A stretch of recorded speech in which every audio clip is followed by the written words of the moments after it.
Hello, and welcome to W.A.R.N World News. I'm Dan. And I'm Mary. Today we ask the age-old question that plagues mankind. What is the purpose of marriage?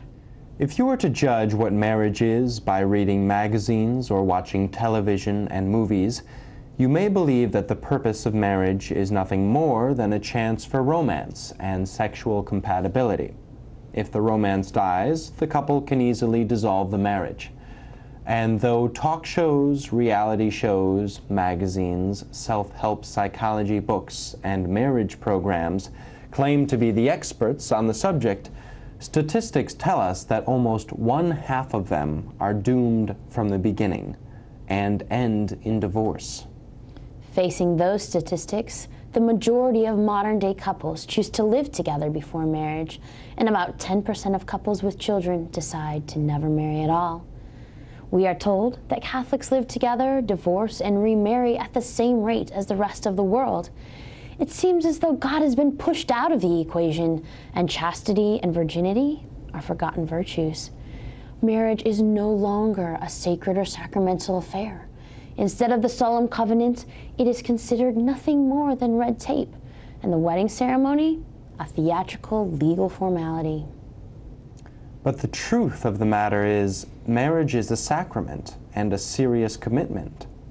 It is far more than the flippant, casual contract so often seen today. So we here at W.A.R.N ask, would marriage have a better success rate if we returned to the traditional view of marriage? What is its true purpose, and how can it last? We searched and found these answers. Number one, marriage is a free agreement by which a man and a woman live together as husband and wife until separated by death. It is the most important and momentous contract that can be made. While others are concerned with material things, such as money, real estate, or business enterprise, this contract is concerned with human souls, and thus it is a covenant as well, which involves the exchange of persons and not simply goods or services. The primary end or purpose of marriage is the begetting of children. The sexual powers, which are a part of human nature, are chiefly ordained to bring new life into the world and to continue the human race.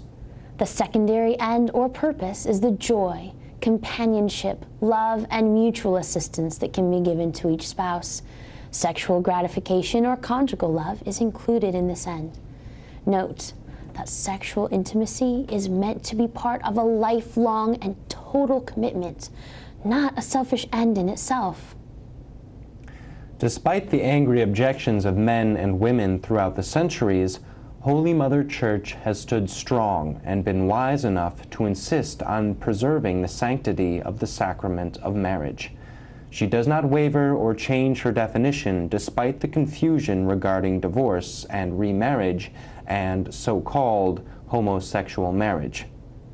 New human laws and governments might attempt to legally change the definition of marriage, but as we have seen, that cannot be done without devastating consequences. It was God Himself who instituted marriage, and He first ordained it in paradise. Adam and Eve were the first man and the first woman joined by God in wedlock. They were the first bride and bridegroom created for one another, and their union was decreed and consecrated by God Himself. May we all enjoy such providence and blessings on our marriages today. Signing off from W.A.R.N World News, I'm Mary. And I'm Dan. You have been warned.